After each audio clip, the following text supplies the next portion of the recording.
Olá, meus amigos, sejam todos muito bem-vindos ao canal Politizando. Eu sou o William Jacob e vamos trazer aqui um dia agitadíssimo no noticiário e muito ruim para a família Bolsonaro e para os bolsonaristas que estão enrolados até o pescoço no que diz respeito aí à complicação com a justiça. Pois é, nós temos agora aí Carluxo, que até agora não tinha sido indiciado, acabou sendo, no caso da ABIN paralela. E o Bolsonaro, de novo, né, mais um indiciamento aí do ex-presidente.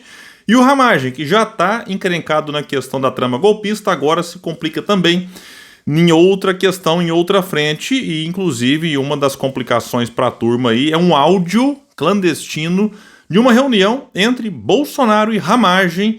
E lá eles montavam estratégias para blindar Flávio Bolsonaro, que na época era investigado por rachadinha. Então pensa numa encrenca danada. E agora Moraes tomou uma decisão, vai colocar frente a frente Braga Neto e Mauro Cid e também o Freire Gomes com Anderson Torres, para ver, opa, e aí, vamos então aparar as arestas aqui, ver quem está falando a verdade. Então nós teremos dias quentes aí. Vamos trazer detalhes, só que antes quero pedir a sua ajuda. Chegou no canal, viu que não está inscrito, se puder se inscreva, ativa aí o sininho das notificações. Gostou do vídeo? Dedãozinho pra cima, não gostou? Vai que você é fã do Bolsonaro, manda o joinha pra baixo, eu entendo. Comenta aqui embaixo, a sua opinião é muito importante, espalha o vídeo, vamos trazer mais pessoas pra cá, porque aqui nós lutamos por um Brasil melhor.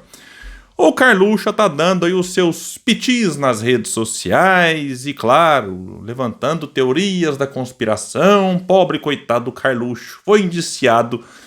Vai dizer que é uma matéria, então, que a PF, que não é prato feito, é Polícia Federal, indiciou Bolsonaro, Ramagem, que é deputado federal, ex-chefe da ABIN de Bolsonaro, e o vereador Carluxo, filho do ex-presidente, no inquérito que investiga o uso da ABIN, Agência Brasileira de Inteligência, para espionar adversários e disseminar informações falsas sobre o sistema eleitoral. A apuração teve início lá atrás, em 2023, no começo, e fala da compra de um sistema espião pela agência para monitorar a localização de alvos pré-determinados em todo o país. Ao todo, mais de 30 pessoas foram indiciadas no caso. Na lista estão aqui vários nomes, não vou citar aqui muitos, vou citar apenas dos principais, que é o Ramagem, que, segundo a Polícia Federal, foi o responsável por estruturar um esquema de espionagem ilegal que mirava, entre outros, adversários políticos do governo. Bolsonaro, que se beneficiava do esquema de espionagem, e o Carluxo. A apuração indicou que o vereador usava as informações obtidas pela agência para alimentar uma rede de perfis em redes sociais com ataques a adversários do governo, e tem também o Luiz Fernando Correia. Ele é o atual diretor da agência e foi indiciado, e integrantes da sua gestão, por entender que eles colocaram obstáculos no avanço das investigações. Tanto Ramagem quanto o ex-presidente não comentaram até esse momento o indiciamento. O Carluxo já deu seu pitzinho nas redes sociais e disse: alguém tinha alguma dúvida que a PF do Lula faria isso comigo? Justificativa? Creio que os senhores já sabem. Eleições em 2026? Acho que não. É só coincidência, ironizou o Carluxo nas redes sociais. Bom, se a gente for levar aqui o Carluxo está dizendo ao pé da letra, nenhum político mais pode ser indiciado, investigado, porque vai alegar que, opa, eleição, nós temos eleições a cada 2 anos. Então, nós estamos em 2025, então não pode mais indiciar ninguém, porque se indiciar é por conta da eleição que vai acontecer daqui, né, 16 meses. Ô, Carluxo, aí não, né? É claro e óbvio que não quer dizer que não aconteça perseguição quando se aproxima de período eleitoral. Sim, muitas pessoas honestas já foram alvo da Polícia Federal no passado e aí depois não dava em nada, era só o espetáculo para chamar atenção, ocupar a mídia e acabar assim afetando a imagem de determinado político.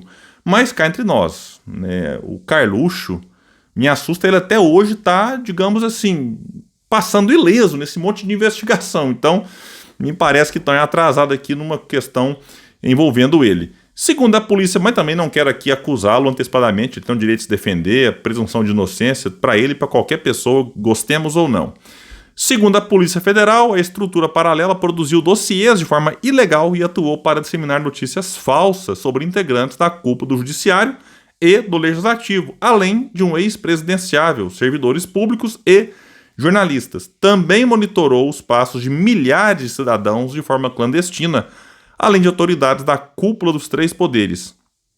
Toda essa estrutura, segundo a investigação, funcionou sob a gestão de Ramagem por ordem de Bolsonaro. Alguém acha que o Ramagem faria isso sem que o Bolsonaro soubesse? Claro que não, né?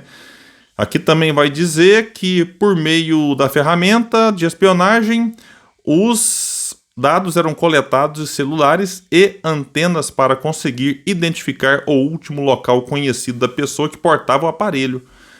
Aqui vai dizer alguns nomes, tipo do Moraes, Fux, Dias Toffoli, Lira, Rodrigo Maia, o ex-governador de São Paulo, João Dória, e outros, entre outros alvos, né? E uma das maiores evidências encontradas pela PF nesse caso é um áudio clandestino que flagrou Bolsonaro e Ramagem.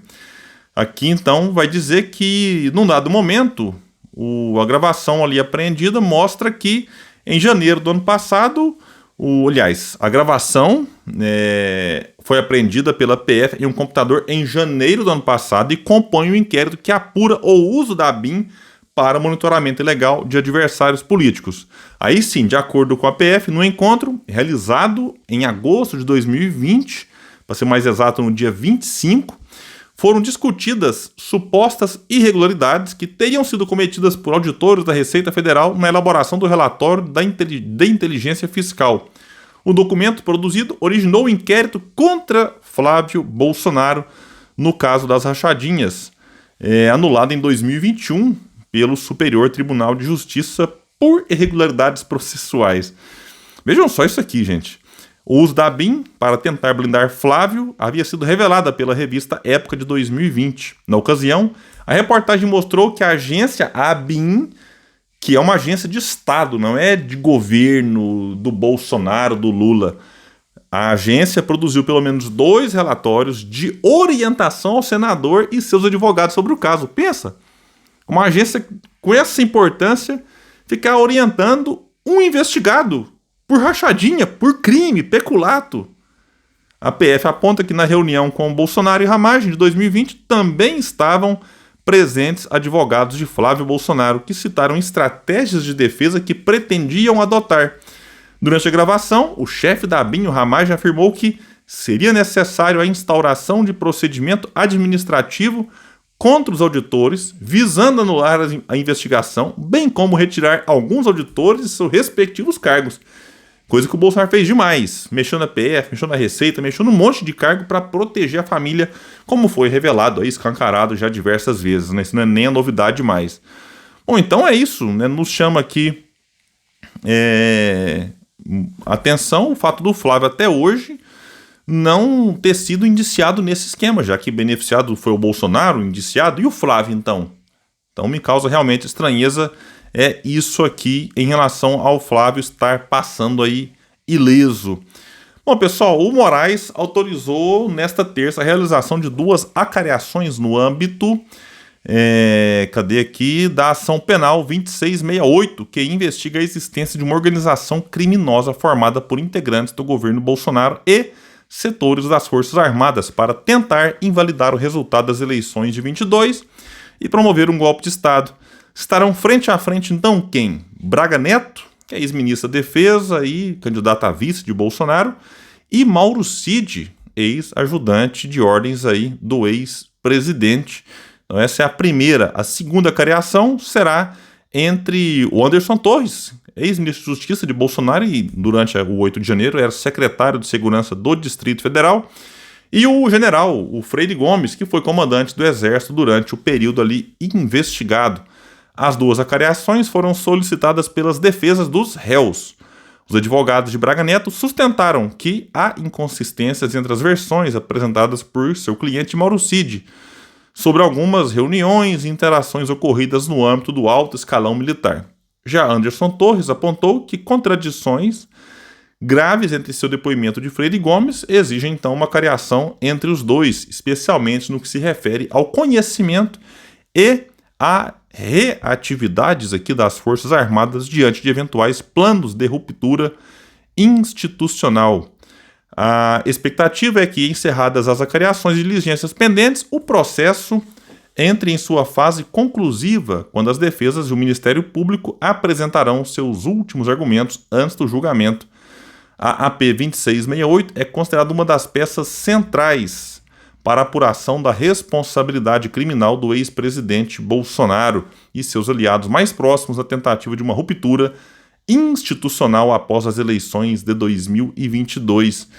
E assim, um detalhe que vale ressaltar é que mesmo na acariação, os réus não têm compromisso com a verdade. Se fossem testemunhas, aí sim, se mentir, se complica, pode sair preso e tudo mais. Mas no caso de réu, não, eles podem mentir à vontade ali, então não sei se vai adiantar muito, mas de todo jeito cria uma saia justa e vai ser interessante ver essa acariação. Não sei, aqui não tem detalhes se vai ser transmitido, creio que não, vai ser uma coisa mais fechada ali pra gente, e certamente depois divulgam as imagens, então a gente vai certamente em algum momento ter essas imagens e vai ser curioso ver ali Braga Neto e Mauro Cid, que eram tão próximos, agora frente a frente, e um eventualmente querendo desmentir o outro. Vamos ver qual vai ser o clima entre os brothers ali. Gente, eu fico por aqui. Quem puder, espalhe e compartilhe o vídeo. Vamos trazer mais pessoas pra cá, porque aqui nós lutamos por um Brasil melhor. Até mais, gente. Valeu!